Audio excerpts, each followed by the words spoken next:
Good morning, York House School. I hope you had a great entry into the school today, even though it's raining.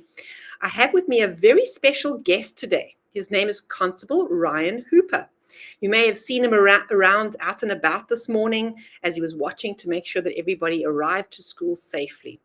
So he's going to be talking to you a little bit today about pedestrian safety because all of you are pedestrians. So I'm going to hand you over to Constable Ryan Hooper. All right. Good morning, York House. You are actually my first virtual presentation. So I can't see you, but you can see me. So let's take it from here. Before I start my day, I like to start every day with a joke. Joke for today will be, why did the math book worry so much? Because he had so many problems. Get it? Problems? That's my joke. But what is no joke is pedestrian safety, road safety. Every single day in the city of Vancouver, someone's going to get hit by a car, unfortunately. And these rules are not just for kids 5, 15, 25. They go up to people to 55 and older. These same safety rules are going to apply to everybody. So we want to make sure that everybody's thinking smart, thinking for yourself, and thinking safe.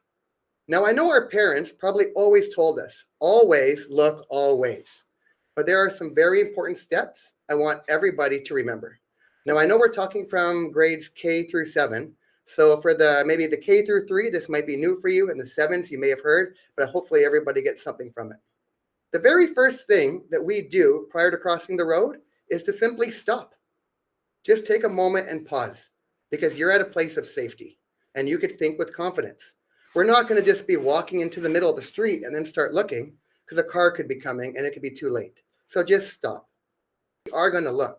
But if you're going to remember one thing about today, this is going to be it, so pay attention. Right? We're always going to look left first. Now, to the younger ones, do we know which side is our left? We really want to know that. Very important. We want to look to the left first because it's the first lane of traffic coming in front of us. So we look left, then we look right, and then we look left again. True story here. It's about, I think, last school year, first day of school, a parent dropped their daughter off mid-block, and we'll talk about that in a moment. So she looked to the right, she took a step out, and she was bumped by a car. I'm sharing the story because she has fully recovered, and we're so grateful for that. But it just reinforces the fact that we always, always look left first. Now, the third thing we're going to do is we are going to listen, right? We are listening for a lot of things. Maybe we're listening for the sound of a vehicle accelerating, going faster. Pretty good indication the car's not going to stop. Maybe it could be the sound of a horn. Cars alerting us that it can't stop or choosing not to stop. Or even a bicycle bell. Who's ever been even at a crosswalk in the city of Vancouver and a bicycle rings the bell, ring, ring, and it just drifts right by? They're supposed to stop for you, but they don't always. So we always stop, look, and then listen every single time. Now, sometimes you could be doing everything right. We're stopping at the crosswalk. I'm looking left and right. I'm listening, and there is going to be a car coming. Now, just because a car is slowing down, do you think that means the car is going to stop for you? It does not. Unfortunately, the police catch more people being distracted at crosswalks, stop signs, intersections, red lights. Sometimes maybe the people are on their cell phone. They're checking their messages of the phone that's been ringing as they've been driving. Maybe they're taking a bite of their food. They're brushing their hair. They're doing a lot of different things, but they're not watching out for you, right? So what we need to do is we need to make eye contact. And how we do that is by giving them a big wave. We want to give them a big wave because we want to make sure that they're looking at us. And when they nod or wave back to you, then it says it's safe to cross. Now, just because one lane of traffic stops, does that mean that each lane of traffic is going to stop? It does not. So we're going to continue to make eye contact each lane of traffic until we are safely across the street. Now, we talked a little bit about crossing in the middle of the block. That's a really dangerous idea. You know that the average car weighs a few thousand pounds. Even driving at the slow speed limit of 30 kilometers an hour around the school zone, that car cannot stop if someone suddenly steps out in front of it. The cars are not expecting you to be crossing there. So please, do not cross in the middle of the block. And I know maybe we're running late at the start of the day where we see our buddies, or at the end of the day and parking's limited and we all got places to go. Dentist appointment, music lessons, soccer practice, everything in between. And our parents could be like, hey, Constable Ryan, we got to go. Come on, we got to pick up your brother. We got to hurry up. but please do not cross in the middle of the block. Walk to the corners of the street or where the marked crosswalks are and cross there, because you know cars are going to be safe. And even then, we are going to be doing our stop, look, and listen. Now, for some of our older ones, we're probably thinking, I've heard this so many times. My parents have been telling us. But when we get to some of the older grades, we're getting some more responsibility. We don't always have that trusted adult that's helping us and guide us our way as we're walking around. Even then, now our safety becomes more of our own responsibility. So we talk a lot about distracted driving, but how about distracted pedestrians? That's when we are not paying attention, right? Maybe we are texting as we're walking, gaming maybe.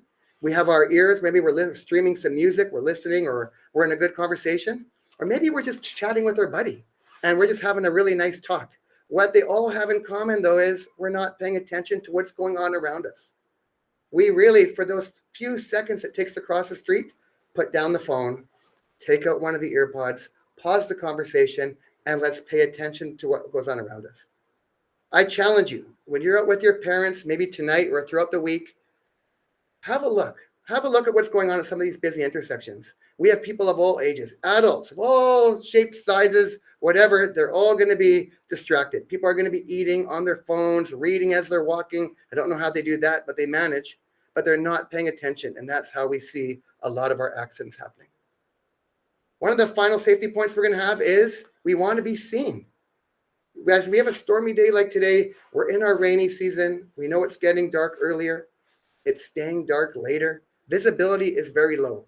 We can't assume that these cars are going to be watching out for us. If you see me when I'm out there today, I'm wearing a bright yellow jacket.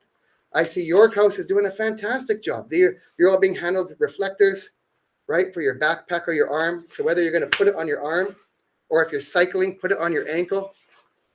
Put these on your backpack, on your purses, on your band instruments. We want to make sure that when those headlights hit you, we want to make sure that the cars say, you know what? I didn't notice that person. I know it's 5 o'clock. It already looks like it's nighttime. But now, hopefully something like this can be, saving your life or preventing a serious accident. That's going to be really important. Now, York House is a very unique school. We have 2 busy arterial routes, King Edward and Granville. And with that comes a lot of traffic. We got people from all around Metro Vancouver coming here to visit, to go to work, or to go to school. Now, when we talk about pedestrian-controlled intersections, right, when we press the button and we see the walking man sign come on, do you know that the city engineers time each light? They say from the time that you see that walking man sign come on, it is safe to cross. And even then, we're going to be stop, look, and listening to make sure that these cars are going to be watching out for us. But you should be able to walk at an average pace from point A, one side of the street, to point B, to the other side of the street.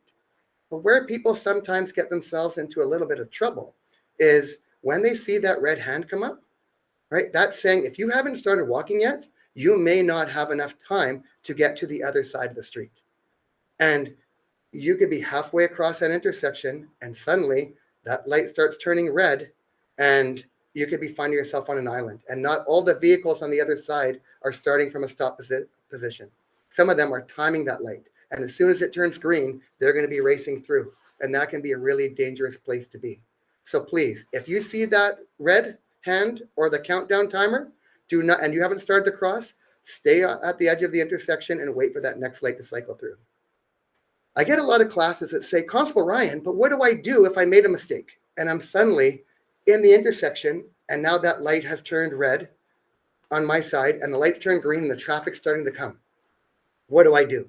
Do not try to race the cars. These cars are going very fast and they could be watching out for you. Stay in one position and make yourself as big as possible by giving everybody a big wave.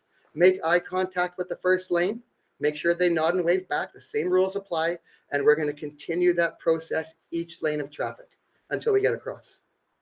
We sometimes see some of the countdown timers as well. We've all seen those. Maybe they count down from 15. I got 2 boys at home. And if you're anything like them, do not take it as a personal challenge thinking I can make it across, because that countdown timer is not for you. What that countdown timer is for if someone has already started to cross and they got 10 seconds, it says, you know what, just hurry up. But it means if you haven't started crossing yet, stay at the edge of the intersection. I think if you follow these safety rules and stop, look, listen, and make that eye contact, you guys can go on and have a great, safe school year when you're navigating our roads. Thank you very much, everybody. Thank you so much, Constable Ryan. That was amazing. I learned a lot. I learned all about the countdown. I didn't realize that you had a certain amount of time to get across the crosswalk. So I hope you learned a lot today, and we'll see you at school later on. Bye-bye, everyone.